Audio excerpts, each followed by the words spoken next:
Greetings, and today we're going to go over Chapter 4 in SOCH 109. Okay, as we look, and this is obviously an extension of our last chapter, and we're going to explore social life again. And in particular, we're going to look at symbolic interaction theory, which in a nutshell, that means that we are not only experiencing and living society, but we are actually creating society in our one of the things we're going to look at is the concept of status. And we have different types of status. So there's a status set, an ascribed status, an achieved status, and a master status. So all those different statuses are part of a status set. So a status set is just the sum total of all the different statuses that we hold. An achieved status is a status that someone earns by merit. So you have done something to earn that status. An ascribed status is a status that you have from birth. You haven't done anything to achieve that status. So some examples of an achieved status might be a doctor, a lawyer, an athlete, a football player, a university professor. Those are all achieved statuses. So when we normally talk about status and roles, the thing that pops into most people's head is that status means the prestige of a person's lifestyle or education or vocation. But according to sociologists, status describes the position a person occupies in a particular setting. So we all occupy several statuses and play the roles that are associated with them. A role is a set of norms, values, behaviors, and personality characteristics attributed to a status. An individual can occupy the status of student, employee, and club president and play one or more roles with each one. Okay, for example, so the status as a student, one role for that status is attend class, take notes, communicate with the professor. And role 2 as a student, you can be a fellow student, participating in study groups, sharing ideas, quizzing each other. Another status you could have is that of an employee.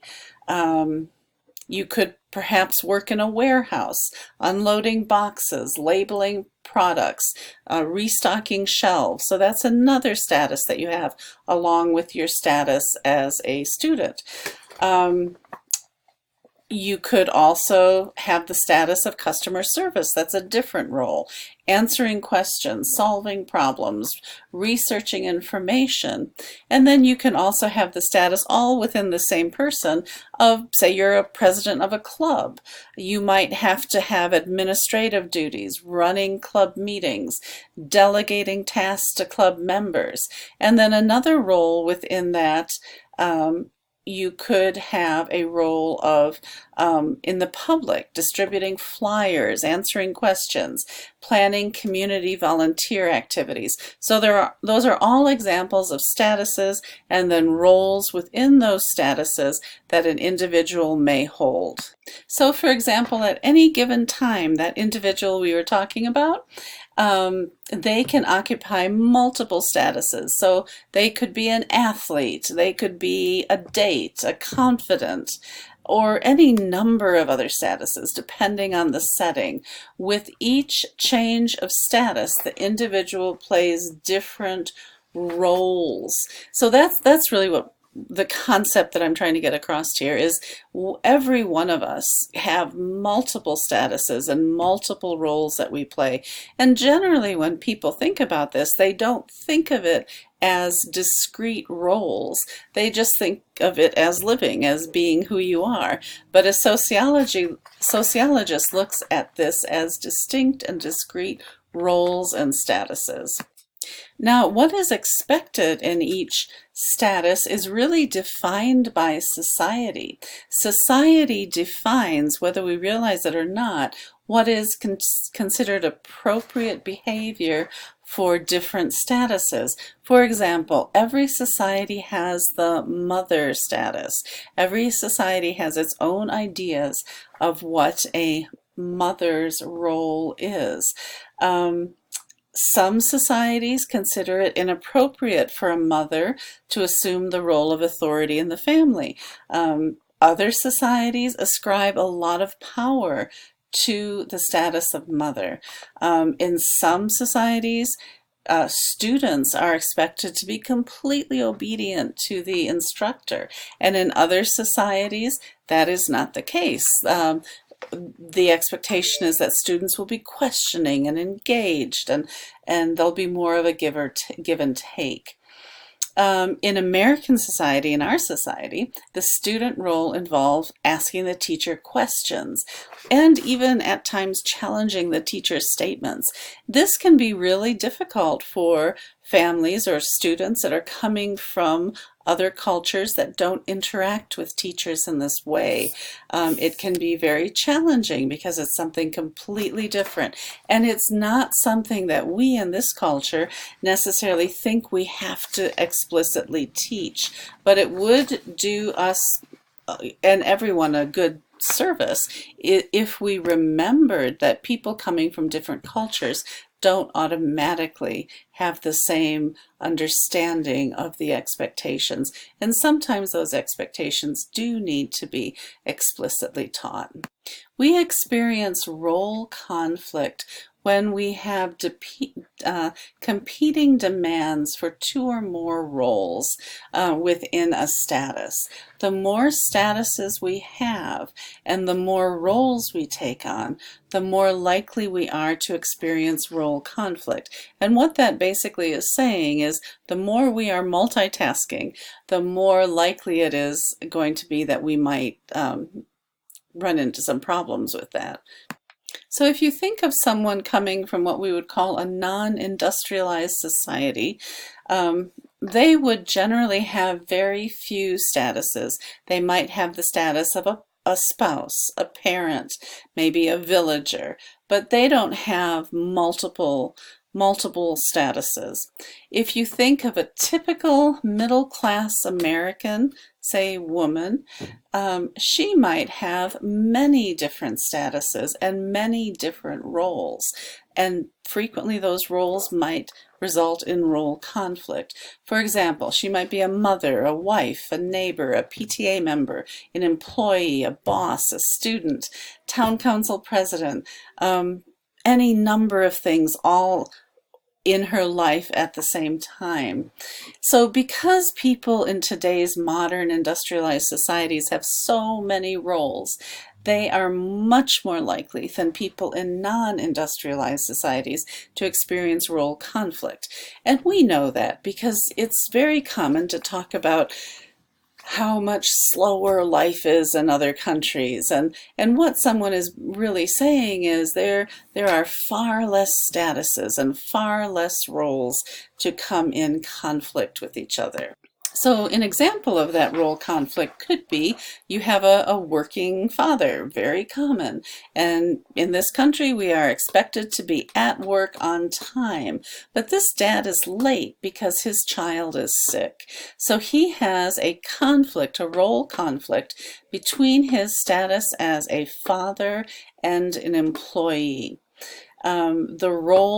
His role as a father, that status really dictates that he be able to take care of his sick child. While the role of employee, that status really demands that he arrive at work on time. What does it mean when we say a reality is socially constructed? Well, there is something called the Thomas Theorem, and the Thomas Theorem was coined, it's a sociological theorem, and it was coined back in 1928 by William Thomas and Dorothy Swain Thomas. And basically what it says is if men define situations as real, they are real in their consequences. So in other words, the interpretation of a situation causes the action. What does that mean? That means that our interpretation is not objective. All of us see the world through different lenses, and this is an example of that. Actions are affected by subjective perceptions of situations. What does that mean? That means the way we view the world shapes the way we see a situation. We can argue, is there even an objectively correct interpretation? Or is that really not important for us to understand what helps guide individual behavior? So Thomas stated that any definition of a situation would influence the present. In addition, after a series of definitions in which an individual is involved, such a definition would also gradually influence a whole life policy and the personality of the individual himself.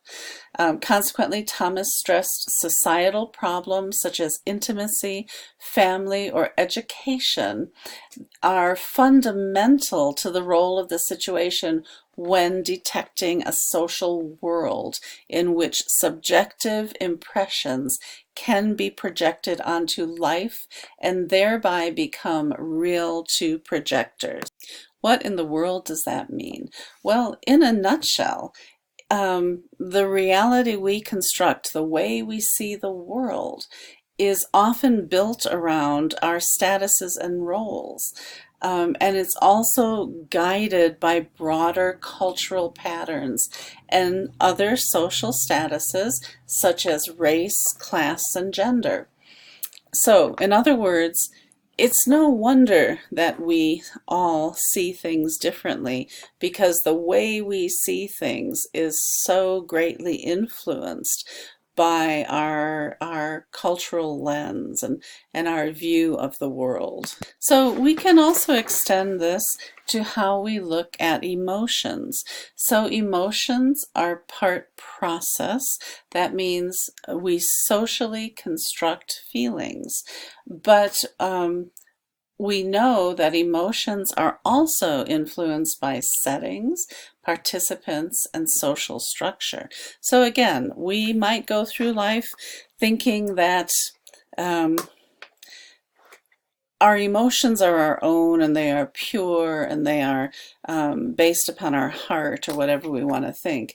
But in reality, our emotions are socially constructed and they very much depend on, again, how we see the world.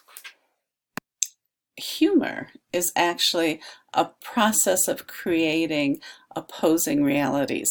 And probably you used to think that humor was just something funny, making a joke, lighthearted, what have you.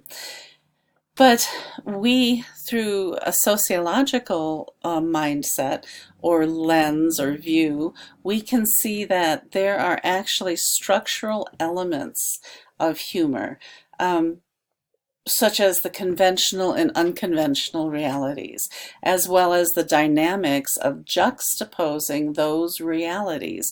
That's kind of like the punchline, so that we get the humor.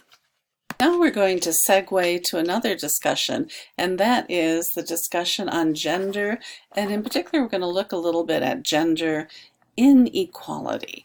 And that's, again, it might be a topic that many of you think there is nothing to gender inequality. Women are enrolled in university more at higher rates than men. Women can get any job they want. They can do anything they want. There is no more gender inequality.